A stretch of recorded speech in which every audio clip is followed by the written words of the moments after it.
इंसान की तारीख का आगाज हजरत इदम से हुआ। अल्लाह ताला ने हजरत इदम को पैदा करके जमीन पर अपना खलीफा बनाया।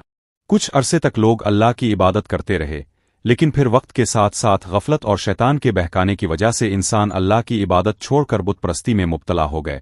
हजरत नौ का जमाना भी ऐसा ही था। इदम और उनके बाद आने वाले चंद अंबिया की तालीमात आहिस्ता आहिस्ता लोगों के जहनों से मिटने लगे। लोगों ने अपने नेक बुजुर्गों की यादगारें बनाई, फिर उन यादगारों को पौजना शुरू कर दिया। कुरान करीम में बताया गया है कि उनके बड़े बड़े बुतों के नाम ये थे: विद, सवा, यगूस, यऊक और नसर। शुरू में ये सिर्फ यादगार थे, लेकिन वक्त के साथ शैतान ने उनके दिलों में ये बात डाल दी कि ये बुत हमें अल्लाह के करीब कर देंगे। चुनांचे वही लोग जो कभी अल्लाह की तौहीद के मानने वाले थे, वो बुत परस्त बन गए। ऐसे माहौल में अल्लाह ताला ने अपनी रहमत से एक नबी मबूस फरमाया ताकि इंसानों को सीधी राह दिखाएं। नबी हज़रत नूह। हजरत नौ हजरत इदम के बाद दूसरे बड़े रसूल हैं। उनका नसब कुछ इस तरह बयान किया जाता है: नू बिन लिमिक बिन मुतविशल्ख बन अखनौख, यानी हजरत इदरसा बन आरद बिन मेलाल बन कीनान बिन अनोश बन शियस बन इदम। इस तरह वो हजरत इदम की 10वीं पुश्त में आते हैं। हजरत नौ को अल्लाह ने खास इल्म, हिकमत और सब्र अता फरमाया। उनकी जिंदगी पाकीज़गी, सच्चाई और अल्लाह की इताअत से भरी हुई थी। वो निहायत बुर्दबार और नर्म दिल थे। यही वजह थी कि जब उनकी कौम गुमराही में डूब गई तो अल्लाह ने उन्हें उनके दरमियान रसूल बनाकर भेजा। अल्लाह ताला ने नौ को हुक्म दिया कि वो अपनी कौम को अल्लाह की तरफ बुलाएं और बुत परस्ती से रोके। नौ ने अपनी कौम को बड़े प्यार और मोहब्बत से समझाया। कुरान में उनकी दुआ के अल्फाज मौजूद हैं: ए मेरी कौम, अल्लाह की इबादत करो, इसके सिवा तुम्हारा कोई माबूद नहीं, मुझे तुम पर एक बड़े दिन के अजाब का डर है। अल-आराफ 5 आयत। हजरत नौ ने सबसे पहले अपनी कौम के बड़े सरदारों, अक्लमंदों और मुअज़्ज़ज़ लोगों को समझाने की कोशिश की, लेकिन वो गुरूर में आकर कहते: इनोश, हमने तो कभी अपने बाप दादा को उन बुतों को छोड़ते नहीं देखा, तो कैसे कह सकता है कि ये झूठे हैं। हजरत नौ ने दिन रात, खिले और छुपे, हर तरह से अपनी कौम को समझाया। कभी नर्म लहजे में बात करते, कभी सख्त तंबी करते, लेकिन कौम ने उनकी बात सुनने के बजाय उनका मजाक उड़ाना शुरू कर दिया। वाह इनोश, हम तुम्हें एक आम इंसान के सिवा कुछ नहीं पाते, तुम्हारे पैरोकार भी गरीब और कमजोर लोग हैं।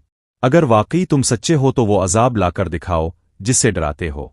यही नहीं बल्कि वो हजरत नौ की मजलिसों में शोर शराबा करते, उनकी बातों को हंसी मजाक में उड़ा देते। कुछ लोग तो यहां तक कहते कि तुम्हारे मानने वाले तो निचले तबके के लोग हैं।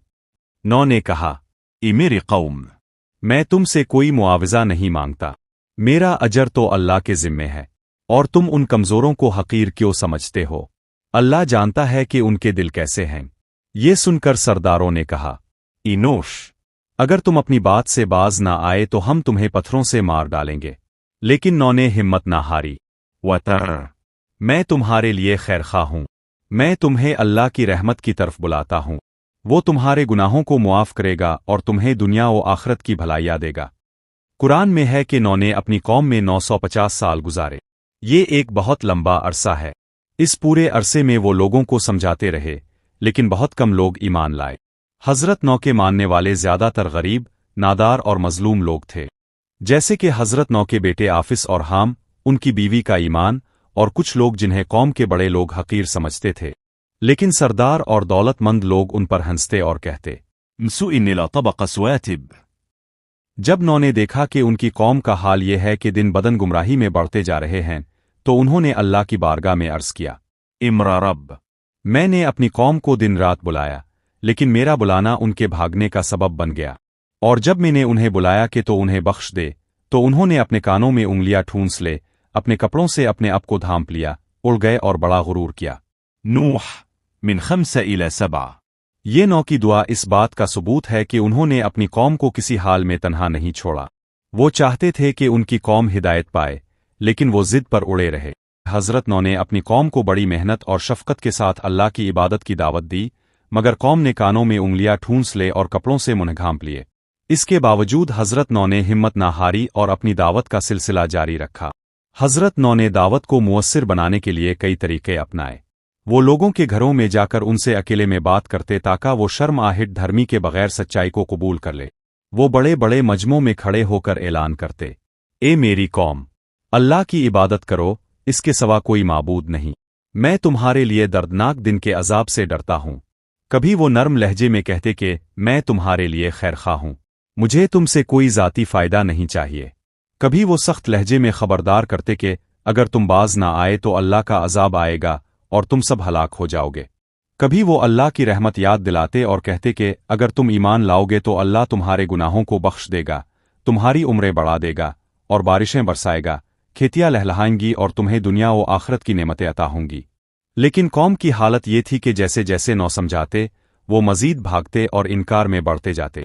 कौम के सरदार नौ के सबसे बड़े दुश्मन बन गए।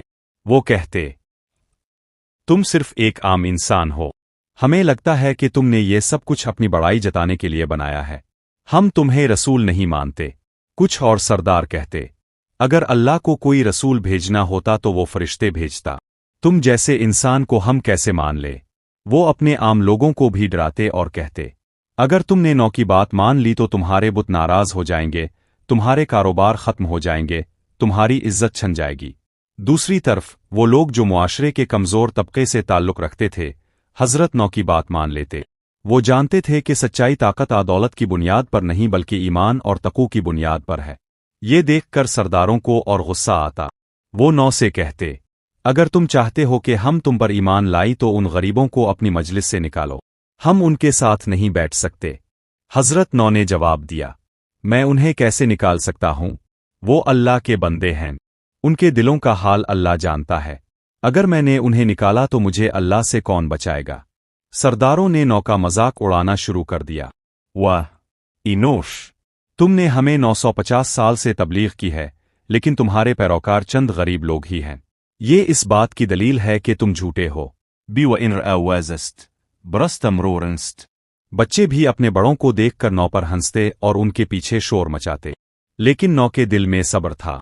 वो जानते थे कि ये अल्लाह का रास्ता है और ये आसान नहीं। नौ ने अपनी कौम से कहा, अगर तुम मेरी बात को झुटलाते हो तो ये कोई नई बात नहीं, मुझसे पहले कई रसूल झुटलाए गए, लेकिन मैं तुम्हें हक पहुंचा रहा हूं। चाहे तुम मान लो आ ना मानो, मेरा फर्ज है कि मैं अल्लाह का पैगाम पहुंचाऊं। एक दिन उन्होंने अपनी कौम के सामने खड़े होकर कहा, ई मेरी कौम, अगर तुम्हारा ये झुटलाना और मेरा वाज तुम्हें भारी लगता है तो जान लो कि मैंने अल्लाह पर भरोसा कर लिया है। अब तुम सब मिलकर फैसला कर लो, अपने माबूदों को भी साथ मिला लो और जो कुछ मेरे खिलाफ कर सकते होकर गुजरो। देख लेना कि अल्लाह मुझे तुम्हारे शर से बचाएगा। 71 ये अल्फाज नौ की सच्चाई और उनके कामिल भरोसे का ऐलान थे। कुछ लोग जिद में आकर कहने लगे, इनोश तम्मम बितरातो, अगर तुम सच्चे हो तो वो अजाब ले आओ जिसकी धमकी देते हो। हम देखना चाहते हैं कि तुम्हारा खुदा कितना ताकतवर है। ये दरअसल उनकी हिट धर्मी और जिद की इंतहा थी।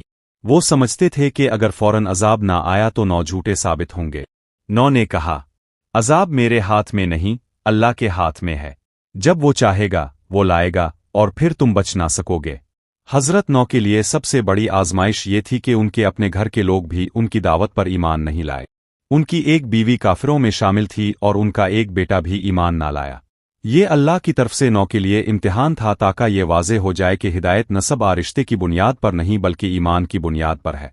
नौ की बीवी अक्सर सरदारों की बातों को घर में दोहराती और नौ को तकलीफ पहुंचाती। उनका बेटा भी अपने बाप का मजाक उड़ाता और काफिरों के साथ रहता। जब हालात ज्यादा खराब हो गए तो नौ ने अल्लाह से दुआ की, इमरा रब, उन्होंने मेरी नाफरमानी की और उनके सरदारों ने उनको गुमराह किया।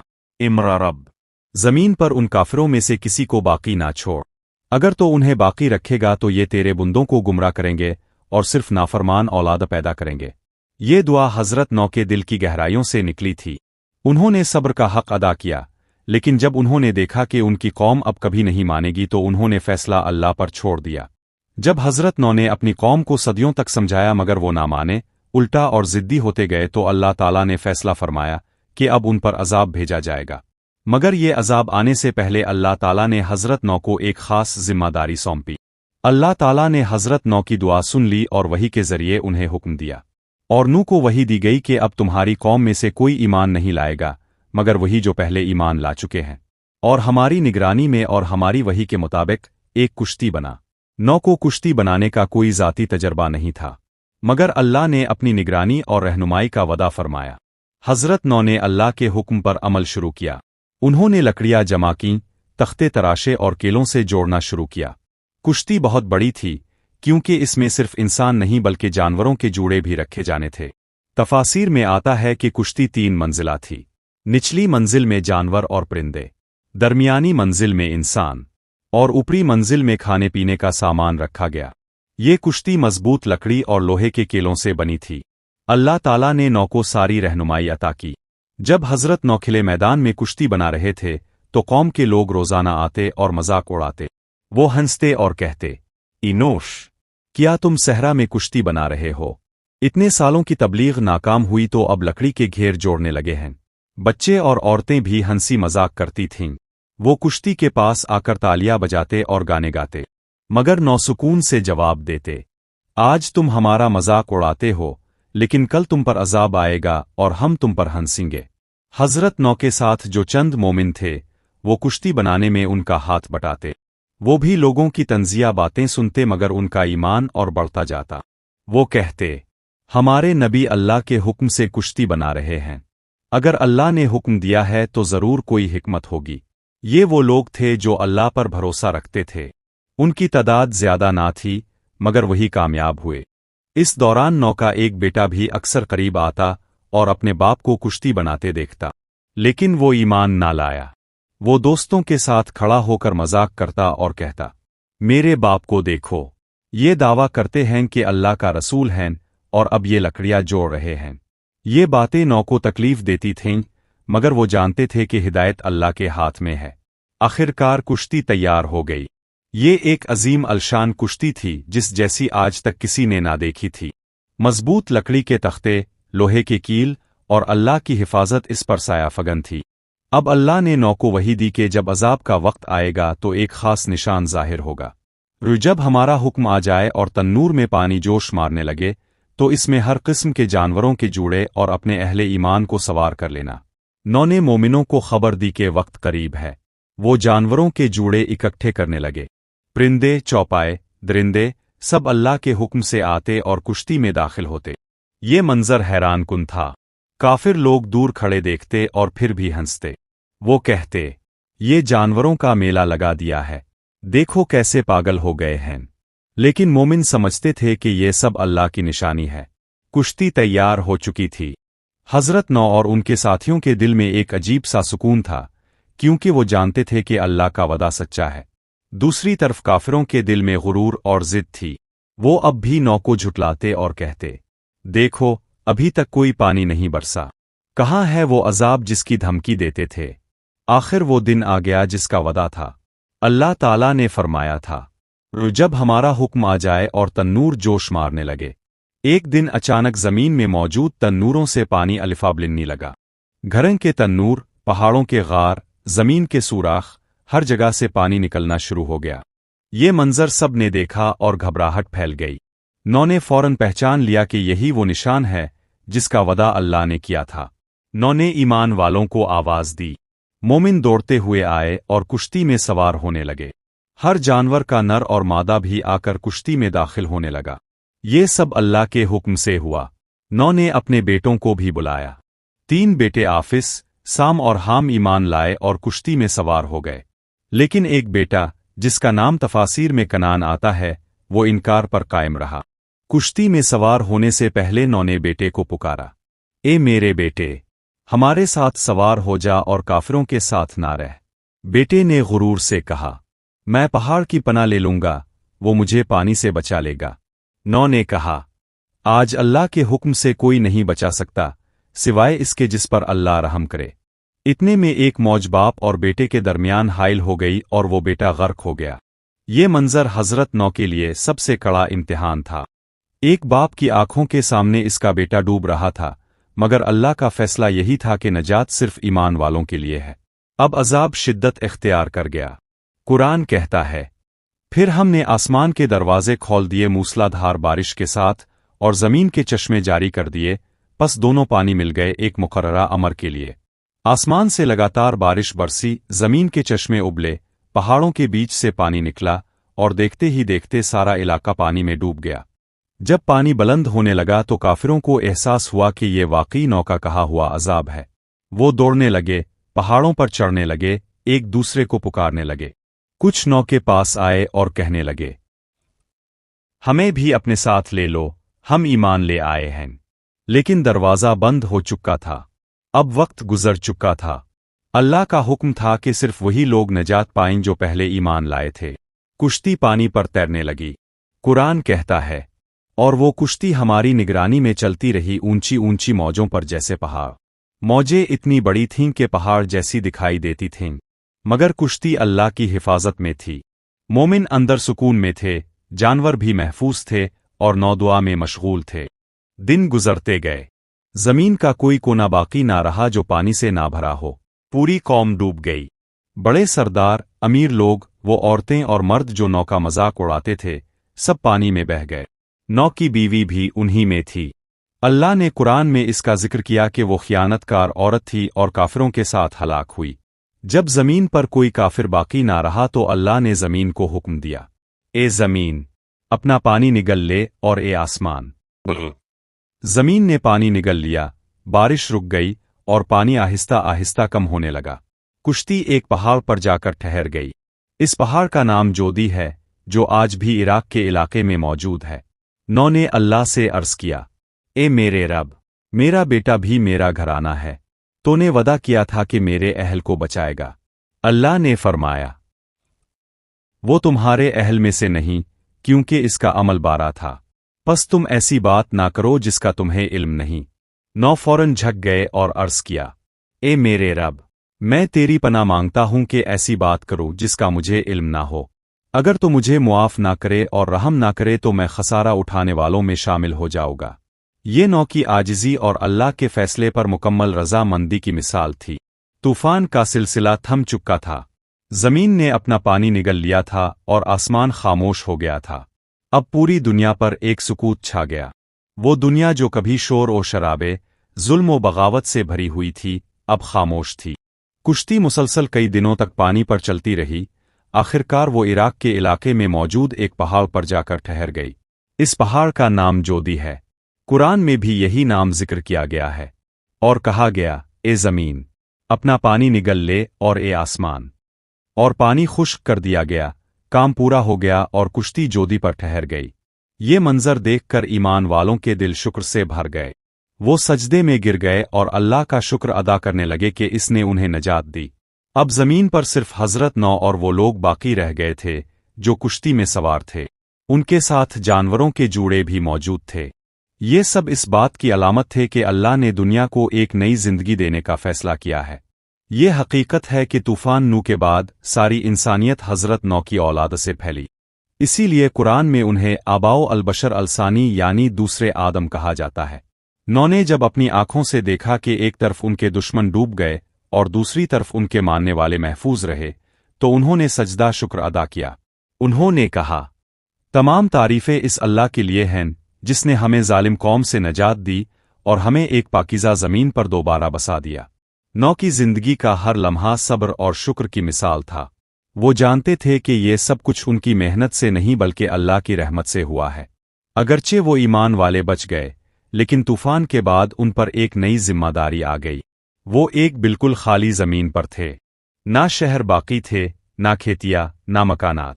सब कुछ पानी बहा ले गया था। उन्हें नई जिंदगी का आगाज करना था। नए खेत बनाने थे, नए घर तामीर करने थे, जानवरों को दोबारा फैलाना था। मगर सबसे बढ़कर ये जिम्मेदारी थी कि वो अल्लाह की तौहीद को दुनिया में जिंदा रखे। तूफान के बाद हजरत नौ ने एक लंबी उम्र पाई। उन्होंने अपनी बाकी जिंदगी भी अल्लाह की इबादत और लोगों को तौहीद की दावत में गुजारी। आखिरकार वो दुनिया से रुखसत हो गए। तफासिर के मुताबिक उनकी उम्र तकरीबन 1050 साल बताई जाती है, जिनमें 950 साल दावत और बाकी जिंदगी तूफान के बाद की है। वो ज़मीन पर अल्लाह के एक अजीम पैगंबर के तौर पर हमेशा के लिए मिसाल बन गए। हजरत नौ ने अपनी कौम को वसीयत की कि हमेशा अल्लाह की इबादत करते रहना, कभी शिर्क ना करना। वो अपने बेटों से कहते, ए मेरे बेटो, मैं तुम्हें वसीयत करता हूं कि अल्लाह के साथ किसी को शरीक ना करना। शिर्क सबसे बड़ा जुल्म है। ये वसीयत दरअसल आने वाली नस्लों के लिए पैगाम थी कि हिदायत और कामयाबी सिर्फ अल्लाह की तौहीद में है।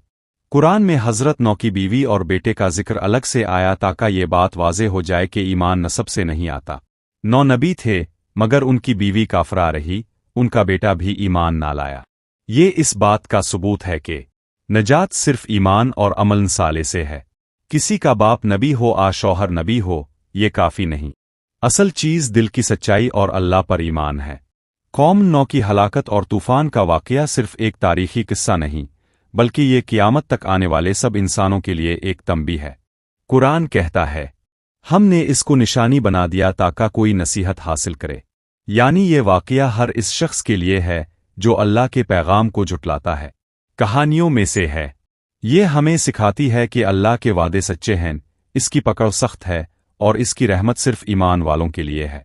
हज़रत नौ की कुश्ती गोया इंसानियत के लिए एक निशान है कि अल्लाह अपने बंदों को हमेशा बचाता है, चाहे पूरी दुनिया तूफान में क्यों ना डूब जाए। कौम नौ की कहानी हमें याद दिलाती है कि अल्लाह की रस्सी को थामे बगैर कोई नजात नहीं। टेक्नोलॉजी, दौलत, सियासत सब कुछ बेकार हो जाएगा अगर ईमान ना हुआ।